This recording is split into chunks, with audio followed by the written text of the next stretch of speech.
Okay, now it says we're live.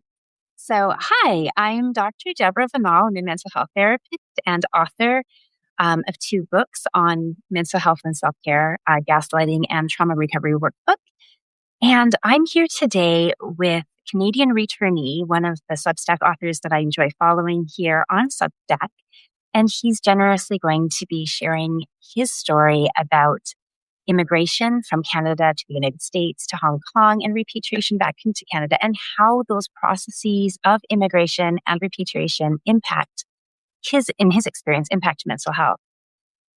We are also going to talk a little bit about suicidal ideation. So I just want to put that out at the beginning.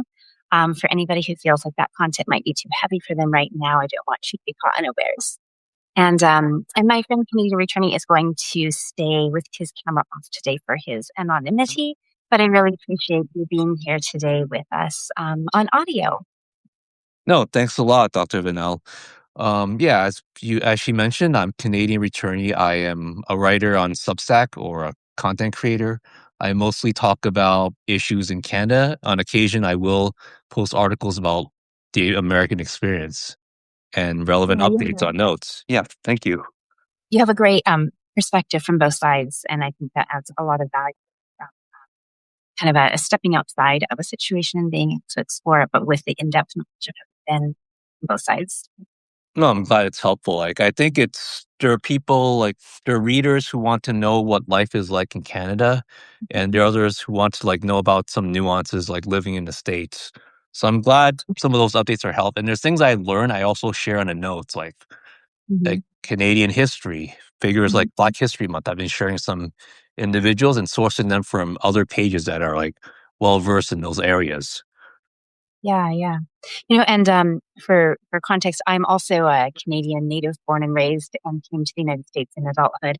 So I share some of that immigration story and always have that question of repatriation on my mind, although right now I'm in California. And you're in Ontario, is that correct? Yeah, I wound up moving back to Ontario.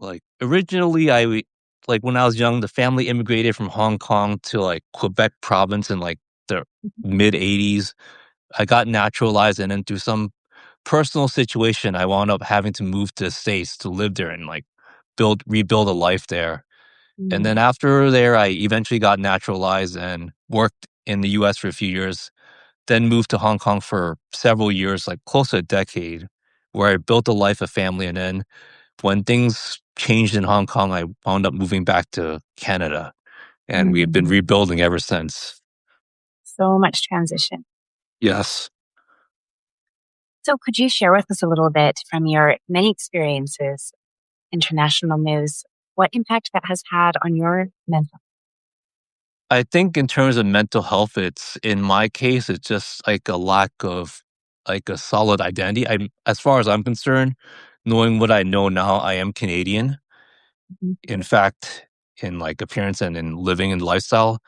When I first grew up in Quebec province, because I wasn't white, and I think this was in the late '80s, early '90s, there's just a lot of hostility. We were seen as the other, the people that were there to be indoctrinated to keep Quebec from becoming an independent French republic, and just casual discrimination, even the school teachers, and it was not fitting in in the worst ways possible.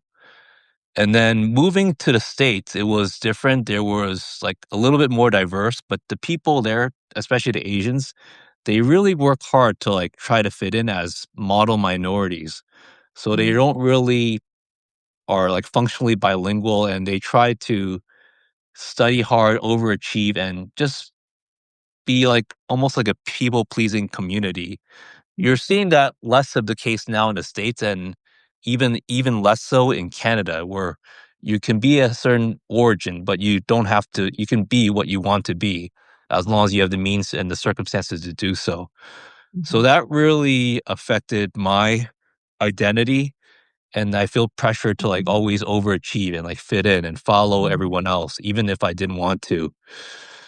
I know from a lot of, Asian immigrant or first generation clients I've worked with, that tends to often lead to a lot of anxiety, the sense of the pressure to be the model minority. Is that your Yeah. experience as well? Yeah, I think that's the problem. I think in California, like, Mhm, the Asian community is, like, a little bit more organized, a little bit more like, mhm, diverse. They mhm, don't feel the pressure as much as, like, people that live outside of California, so they think everything's fine. I think that's why there was so much shock in California, especially the Asians living there when they had the Asian hate incidents during COVID.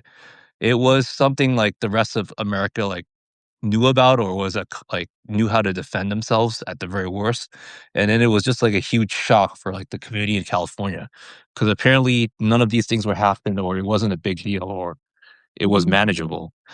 So that was the experience in America, that Asian American experience, for lack of a better term, and then I moved mhm. back to Hong Kong, and And in so what there.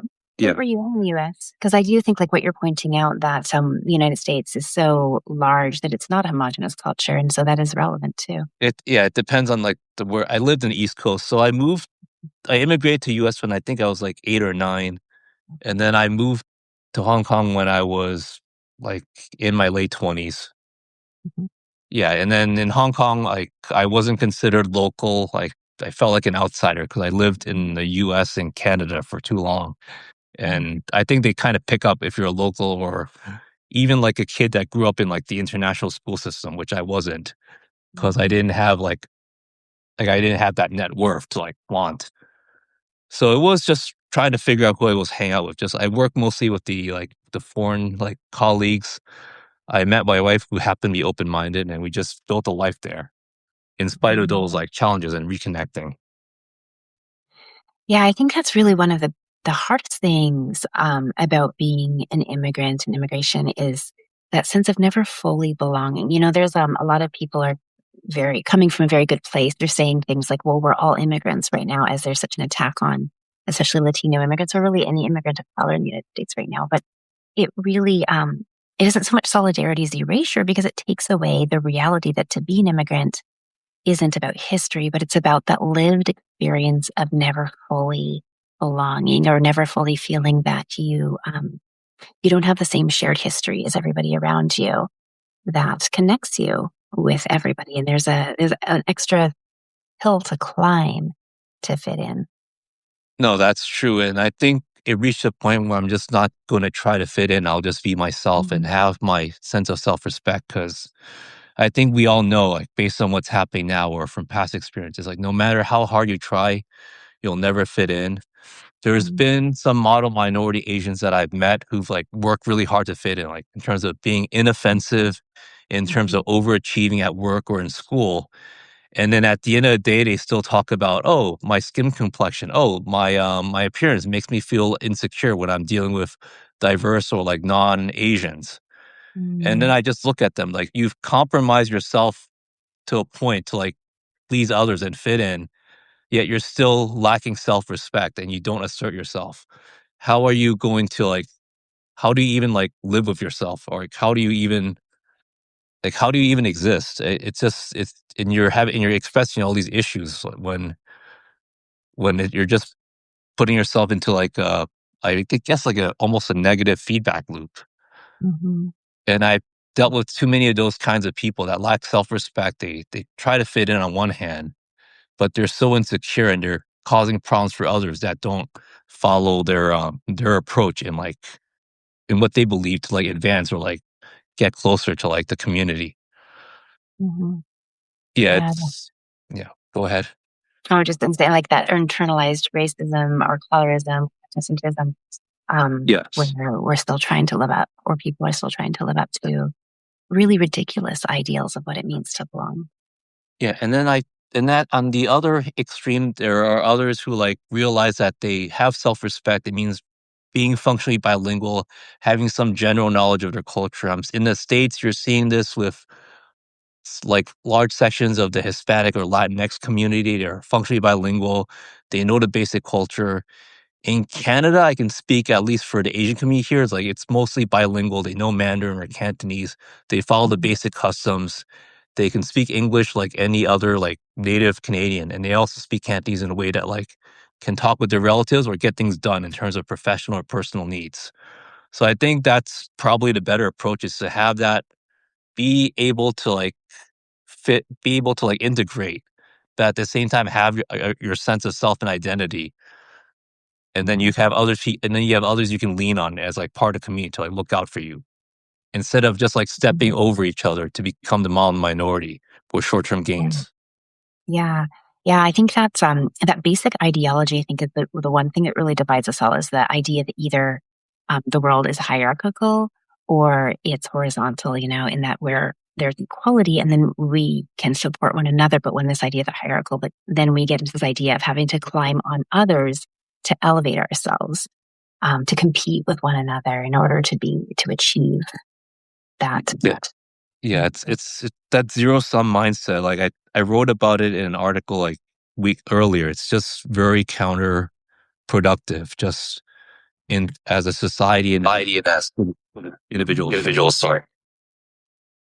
Yeah, and it will never achieve happiness, no matter how high up you climb, if you have to get there by stepping on others.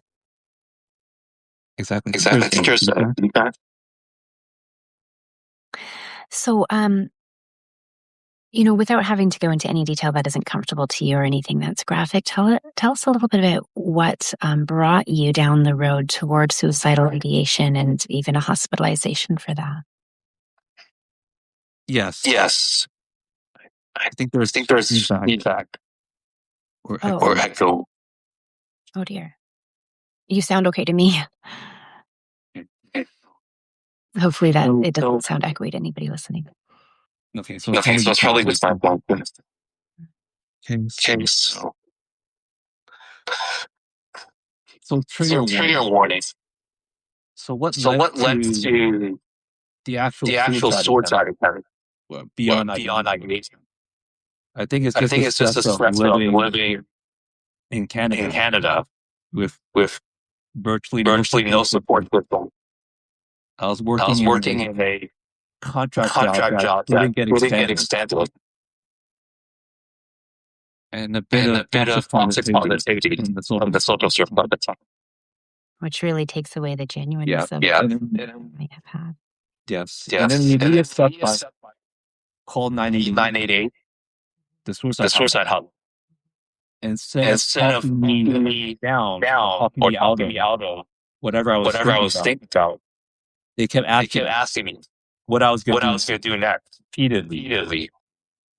And I kept saying, I don't know. And after a while, I just found rope. And then it answered that. And I think there's also contact the police to stop it, but that never happened. So I guess the takeaway is in Canada, if you have suicide ideation, don't call 988. Call the other numbers or call your close family, including a social worker. Yeah. So And keep my calling neck was together with somebody, if my mouth was bloody. I was having no seconds in the hospital for a mental health surgery. I'll leave it at that. Yeah. Yeah, and I'm glad that you do to try calling for support. And I think that's something that would be an important takeaway for anybody listening, is when you're having these kinds of thoughts, like, do reach out to other people. Like you said, family and friends might be a better choice. Yeah. If you feel like you're not getting a hold of anybody, or you just can't find the courage to do that, like, then do call a hotline, but don't give up. Keep calling until you find somebody, because you do matter. And this is a very, very short-term solution to something that it might not be the answer that you would have wanted later on. And I mean, so now you're 2 months out from this. Is that correct? Yeah, give or take. Yeah. And I mean, to look back, I imagine your perspective has changed. What would you say to that? I think my perspective now is like I need better chosen families and a support system. And the company I worked for at the time was toxic. They managed a lot of empathy, and I think that needed work. Yeah, creating a lot of stress where you didn't have a support system to help you move through that. And that, like, I mean, linking back to the question of immigration and repatriation and moving about, it makes it very difficult to have that extended support system and always having to build up from the ground up. So that when things get tough, that leaves you without so much of a safety net. Hey. Yeah, I think the Yeah, I think funny the thing funny is, thing is, in in Canada, I Canada, do I have do have relatives who relatives extended who family, send it down, but they but would they would A, distance A, themselves, distance themselves, or B, or make B, repeated make repeated excuses excuses to not to not connect. connect. You can have people and still be very lonely. Yeah, I think Yeah, I that's think that's stupidity. the weird thing. And then if I And then did if have I did friends have here friends here that that immigrated with immigrated me, with me, they they either are guilty either of guilty work report or they just or they just protecting protecting themselves themselves by being by being toxic negative, toxic negative, meaning that they meaning don't that want to they don't want to listen, list them, they shut they down any shut down any discussion, discussion, or they're or telling they're me telling that me that I have my I have help, my help, or just telling or me just that telling me that even though I'm even though I'm drowning drowning or I'm feeling or I'm feeling overwhelmed, overwhelmed, I should stay I should stay positive positive because because everyone around everyone me around is me is enjoying life. enjoying life. So I don't know So how I that don't know works. how that works. That's That's it's that's very that's very unhelpful in unhelpful in general. general. What would you say to somebody listening who might be aware that somebody in their life is very depressed or possibly struggling with these kinds of thoughts? How do you wish others concretely would show up for you or for the people in their lives that need this kind of need support? I think if I there's think if someone there's someone who's who's going through going through challenges, challenges, one, find one, someone to find talk someone to to. talk to. It could be It someone could in be the someone in the community community or or spiritual spiritual advisor. advisor. Like all Like options are all options are viable. viable. If there are If there people are that are people that are toxic toxic negative negative or don't want to or listen don't to want to you, listen, you might you want might to want to gradually distance gradually distance yourself. yourselves. It's a tough It's a tough decision, but it has decision, to be but it has to done. be done. And then if And then there's if there's probably people probably in your people family in that your are like family that are that, like that, you might have you might to have to revisit who your revisit who your chosen family chosen is. It could be family, your could be circle your of circle of friends. friends. It could be It like could be like reliable family reliable members family members or a mix or of a those mix of those individuals. individuals. Yeah, chosen family can be so powerful and very often so much more supportive. You know, I oftentimes when we're struggling and we're depressed and down or lonely, I know for myself, when I'm in a darker space, I might reach out to a friend and say, like, hey, can we get coffee? And if they're like, oh, I'm really busy, I'm like, oh, okay. They don't have space for me right now. But instead, like, I think it can be, it may be necessary and helpful to say, like, instead of just like, hey, are you available? Um, I'm in a dark space right now. I really need a friend. Could we get together? So putting out a little bit more of that vulnerable authenticity that says, this isn't just casual, like I really do need you. And then see if people, not to manipulate people, but to give them that honest truth to help them make that decision of prioritization of, are they wanting to show up for you? Because very often they might not have realized just how crucial of an ask it was if you're afraid to really be authentic with how much you're hurting. Yeah, Yeah, absolutely. absolutely. Even if Even you if you don't go out for don't go out for coffee, coffee, you can just you can reach just out reach and out just and ask if just you want to ask if have you like a want to have quick like a call. quick call. Yeah. I think that I can think that help at the very helped at the least. very least. You'll be You'll be surprised surprised how much of a how much is difference that it We difference makes. forgot that has. we can talk on our phones. Exactly. Exactly. Mm-hmm. Yeah. Or on Or on FaceTime. FaceTime. Yeah. Yeah. There really are a lot of options, and thinking flexibly about ways to connect can really help. Absolutely. Absolutely. In addition to reaching out for support and wishing you had more people that were close and reliable in your life, are there any other things that you would add that you wish you had in place in your life, or that you had known or could think of, could remember at that dark time in your life? I think I looking think back, looking back, these are things these are beyond my things beyond my control. control. I think it's I just think it's growing just up growing in up a in a stable stable household. household. Yeah. I think that's I think one. that's one. Mhm. Having like Having real like real family that family care that care and like and count. to count. Right. Yeah, some of these are not variables we can shape, but I think that's where, and I know you've mentioned that you do talk to a therapist too. I think that's where the value of therapy can come in, because we can't change the past, but we can definitely change our relationship to the past and to the hurt inner child, the inner parts that are so wounded by perhaps not having adequate parenting or by having abuse from important people in our lives as we grow up. And when we can start to bring compassion where there's shame, that can really heal a lot of what anchors us into despair. No, No, absolutely. absolutely. I think One of the things one is of the to things focus that's on what we can control now now versus what's versus what's beyond beyond that that before. and work from And there. work. Yeah, yeah. Yeah, finding our power takes us far from that sort of despair that can lead to suicidal ideation. So, I also wanted to ask you what message would you want to share with anybody who might be listening or might listen later, who might be having fleeting or concrete thoughts of self-harm or suicide? I think I think for people that are going through hard times or in a or in a dark path, just know just that know that you're not alone. there are There are ways ways to work through work them. through them. I think it's I think it's one figuring out circle friends and friends family and family trust trust that you can you lean can on lean and on work with. work with.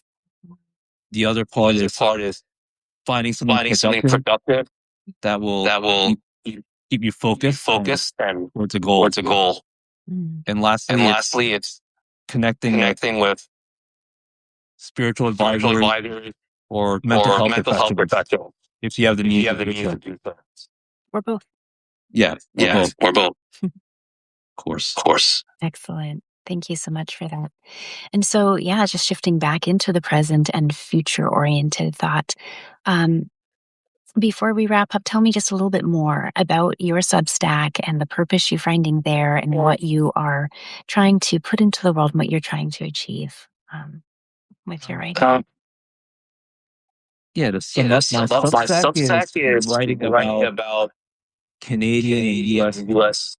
current events, current events, including politics, politics, world news, world news, and and personal growth personal growth topics. topics. So So sometimes I sometimes I learn about learn different about different topics, topics, like like Indigenous Indigenous history, history, and I'll write and I'll about write that. about that. Other parts Other is just parts is talking just about talking about experiences living experiences in the living in U.S. the or U.S. Canada, or Canada, and then and sharing then those sharing those insights insights and hoping it and helps hoping it in helps some some fashion. fashion. Yeah. I find your writing is really grounded, well researched, and authentic from lived experience. And so I hope that some of people listening will check that out and see what you have to offer. Yeah, thanks Yeah, for thanks for tuning in. tuning in with my it's Helpful. helpful. Yeah, me too. Well, thank you so much, Canadian returnee, for sharing a bit of your story, the struggles, the challenges, and the overcoming path that you are on with anybody who's tuned in today. I really appreciate you connecting with me and taking this time out. No, thank you, No, thank you, Dr. Dr. Binal, for Binal, for connecting connecting and having this having chat. this chat. I hope it's I hope helpful it's helpful to to your your listeners listeners and and readers. readers. Yes, me too. My pleasure. And once more, just to reiterate to anybody listening, if you're in a dark place, hold on, reach out, know that this doesn't have to be the end. There is hope. You do matter. Your life is so worthwhile, even if you can't see it right now. I hope you can find somebody who will help you see it too. So I'm Dr. Deborah Fanal with Mental Health Musings, speaking with Canadian Returnee. Thank you, everyone, for joining us today. No, thank you. No, thank you for coming. Thank you. Thank you, my pleasure. All right. Bye-bye. Take care. Bye-bye. Take care. Bye-bye.